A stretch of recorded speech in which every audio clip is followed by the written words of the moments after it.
Udah. Assalamualaikum warahmatullahi wabarakatuh. Alhamdulillahirabbil alamin. Apa kabar anak-anak semua? Alhamdulillah. Sebelum kita melaksanakan pembelajaran, seperti biasa kita mengawali dengan membacakan suratul Fatihah, suratul Ikhlas dan doa belajar. Al-Fatihah.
Anak-anak sekalian, hari ini kita mempelajari materi kita tentang sumber-sumber hukum Islam.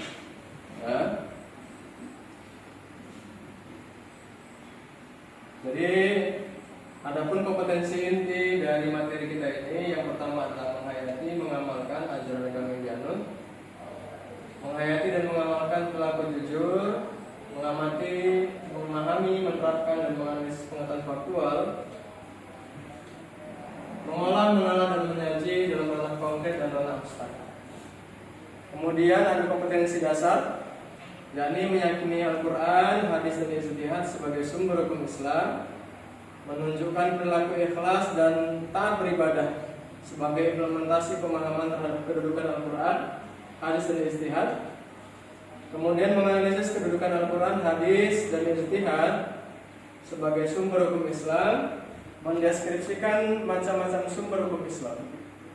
Nah, adapun indikator dari materi kita hari ini, yakni meyakini Al-Quran, menunjukkan perilaku ikhlas, memahami Quran Surah Al-Isra ayat 9, Quran Surah An-Nisa ayat 59, menganalisis kedudukan Al-Quran, hadis dan ijtihad, menjelaskan makna isi Al-Quran, hadis dan ijtihad, dan mendeskripsikan macam-macam sumber hukum Islam. Jadi sumber hukum Islam ini yang dikatakan sebagai hukum itu adalah ketetapan, ketentuan ataupun tidak ditetapkan. Ya. Dan sedangkan sumber hukum Islam ini terbagi menjadi 3 bagian. Yang pertama itu adalah hadis, yang pertama adalah Quran, hadis dan ijtihad. Apa itu hukum? Hukum adalah sesuatu untuk menetapkan atau tidak menetapkan. Sedangkan sumber hukum Islam ini segala sesuatu yang dijadikan dasar, acuan, dan pedoman syariat Islam. Nah, ini pemahamannya, ya, yang perlu ditekankan di sini adalah sumber hukum Islam itu terbagi menjadi 3 bagian. Yang pertama adalah Al-Quran, yang kedua hadis, dan yang ketiga ijtihad. Nah, jadi dari metode belajar kita kali ini, Bapak ingin memberikan kepada kamu tugas kelompok, ya, tugas kelompok di mana dalam satu kelas ini kita bagi menjadi 5 kelompok. Jadi setiap satu kelompok itu boleh terdiri dari 6. Nanti kita dengan model penomoran saja, ya. Untuk tugas per kelompoknya itu Bapak langsung arahkan sekarang juga. Jadi ada waktu sekitar 15 menit saja. Ya, waktu sekitar 15 menit untuk menyelesaikan tugas kelompoknya masing-masing. Kira-kira bagaimana? Ada yang ingin dipertanyakan? Baik, anak-anak, di sini ada hasil dari kelompok 1 dari diskusi mereka tentang sumber hukum Islam. Mari kita simak bersama-sama. Silakan. Assalamualaikum warahmatullahi wabarakatuh. Waalaikumsalam warahmatullahi wabarakatuh. Kami dari kelompok 1 ingin mempresentasikan hasil diskusi kami tentang sumber hukum Islam. Sumber hukum Islam adalah tuntunan pedoman yang dijadikan landasan dalam setiap tindakan, tingkah laku, perbuatan dalam kehidupan sehari-hari. Makna dan keistimewaan Al-Quran. Makna Al-Quran dari segi bahasa, Al-Quran berasal dari kata qara yaqra'u qira'atan Qur'anan, yang berarti sesuatu yang dibaca atau bacaan. Dari segi istilah, Al-Quran adalah kalamullah yang diturunkan kepada Nabi Muhammad SAW dalam bahasa Arab yang sampai kepada kita secara mutawatir, ditulis dalam mushaf, dimulai dengan surah Al-Fatihah dan diakhiri dengan surah An-Nas. Istimewaan Al-Quran. 1. Pemurnian Al-Quran terjaga hingga akhir zaman. 2. Al-Quran bebas dari kontradiksi. 3. Kitab yang menyempurnakan dan membenarkan kitab-kitab sebelumnya. 4. Kalam terakhir untuk memberikan petunjuk kepada manusia. Pokok kandungan Al-Quran ada 4: akidah, ibadah, muamalah, hukum, sejarah. Akidah, ini pokok dari akidah adalah tauhid atau keyakinan penuh dan keesaan Allah Subhanahu wa Ta'ala. Ibadah dan muamalah, selain beribadah, manusia juga memiliki kecenderungan untuk memenuhi kebutuhan hidupnya dengan manusia lain. Hukum dalam Al-Quran yang berisikan kaidah-kaidah dan ketentuan-ketentuan dasar serta menyeluruh bagi umat manusia. Sejarah, Al-Quran mengungkapkan sejarah dan cerita masa lalu untuk dijadikan pelajaran atau ibrah bagi umat Islam. Macam-macam hukum dalam Al-Quran. Satu hukum itu saja adalah hukum yang mengatur tentang hubungan manusia dengan Allah Subhanahu wa Ta'ala secara rohania dan hal yang berkaitan dengan akidah atau keimanan. 2. Hukum amaliyah adalah hukum yang mengatur hubungan manusia dengan Allah Subhanahu wa Ta'ala secara lahiriah. 3. Hukum khuluqiyah adalah hukum yang berkaitan dengan perilaku manusia dalam kehidupan sehari-hari, baik secara manusia individu maupun makhluk sosial.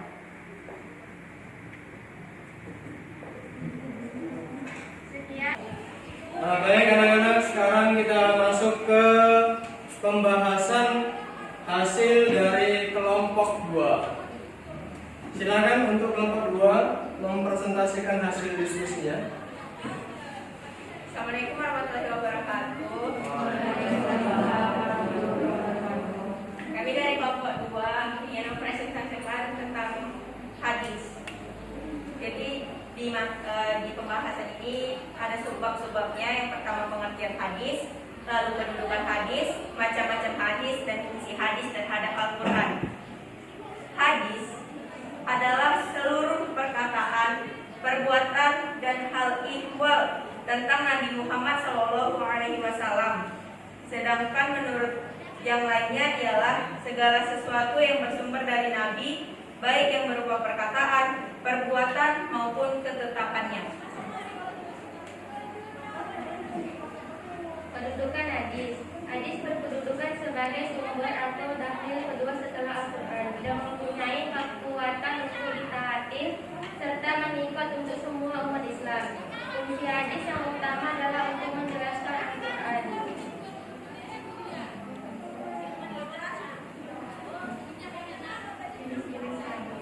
Yang pertama, hadis qauli, berdasarkan segala bentuk perkataan atau ucapan yang disandarkan kepada Rasulullah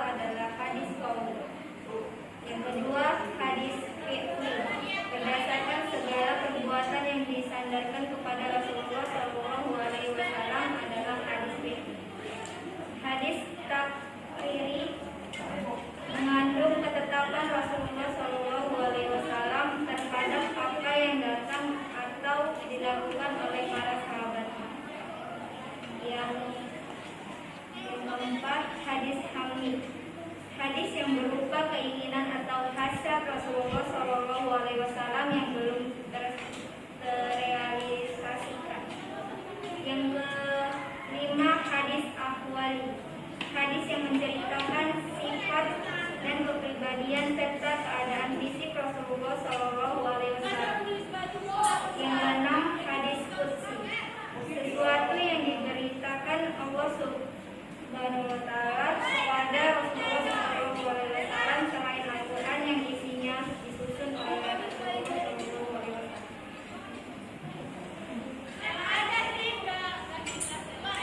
Berdasarkan riwayat terakhir hadis sahih.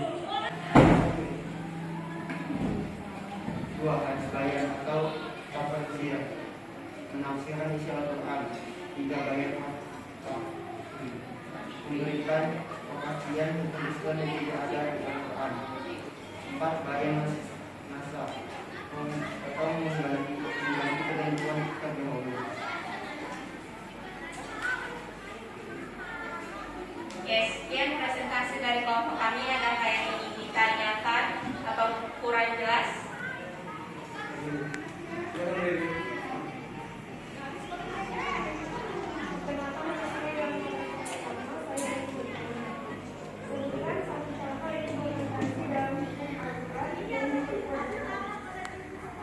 Pertanyaannya adalah, sebutkan satu contoh implementasi hadis dalam penerapan kehidupan sehari-hari ya, yang terdapat dalam Al-Quran dan diperkuat oleh hadis.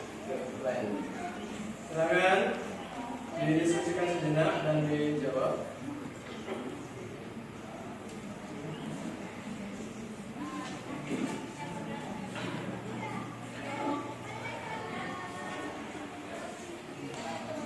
Oke, silakan jawab.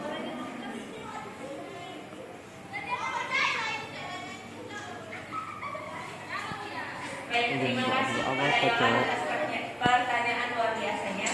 Izinkanlah kami untuk menjawab pertanyaan Anda. Jadi di dalam Al-Quran surah Al-Mujadilah ayat 11 tentang kehidupan orang yang berilmu, dan Quran surah At-Taubah ayat 122 tentang mencari dan mengajarkan ilmu pengetahuan. Hadis yang memperkuat ayat-ayat tersebut diriwayatkan dari Ibnu Majah bahwasannya menuntut ilmu itu adalah suatu kewajiban bagi muslim laki-laki dan muslim perempuan. Sekian dari kami. Ada lagi yang ingin ditanyakan? Baik, itu tadi jawaban dari kelompok 2 atas pertanyaan dari teman kita Roland. Kiranya jawaban tadi ya cukup bagus. Kita beri applause dulu untuk kelompok 2. Jadi silakan di closing untuk presentasinya. Baik, sekian presentasi dari kami. Atas perhatiannya kami ucapkan terima kasih. Assalamualaikum warahmatullahi wabarakatuh. Waalaikumsalam warahmatullahi wabarakatuh. Nah, baik, anak-anak tadi sudah dipresentasikan dari kelompoknya masing-masing hasil diskusinya. Semuanya itu bagus-bagus sekali hasil diskusinya. Ya, kita berikan dulu. Nah, selanjutnya untuk menyimpulkan dari materi kita tadi, ya, dari tentang sumber hukum Islam, baik itu Al-Quran, hadis dan ijtihad. Apa yang bisa kamu simpulkan, ya, yang bisa kamu pahami tentang ketiga sumber hukum Islam? Ya, silakan berdiri ya. Baik, kesimpulan yang bisa saya ambil dari pembelajaran ini tentang sumber hukum Islam, tentang Al-Quran,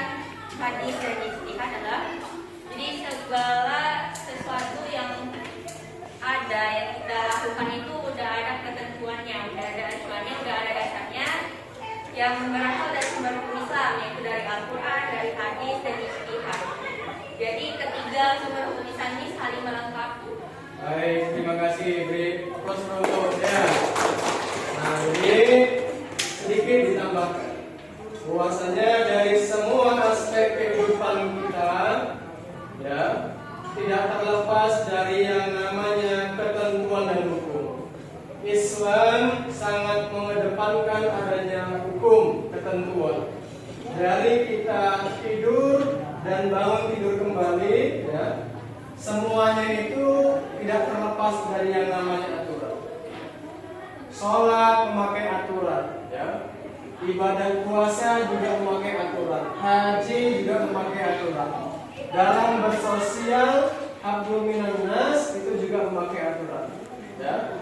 Apalagi hablum minallah itu juga memakai aturan. Jadi yang namanya kehidupan itu tidak terlepas dari yang namanya hukum dan aturan. Kesemuanya itu terangkum dan tercakup dalam sumber hukum Islam yang dapat kita ambil rujukannya dari Al-Quran, hadis, dan ijtihad. Nah, baik, sampai di sini Bapak ingin memberikan evaluasi untuk kalian semua. Ini jadi silakan nanti kamu buka evaluasi untuk kalian semua. Ini jadi silakan nanti kamu buka dari Google Form, ya. Bapak sudah share di grup WA kelas, ya. Ini Bapak sudah share di grup kelasnya. Silakan, ya. Silakan nanti ini, silakan dikunjungi linknya ini. Ini akan menuju di Google Form, ya. Ada evaluasi sedikit di situ.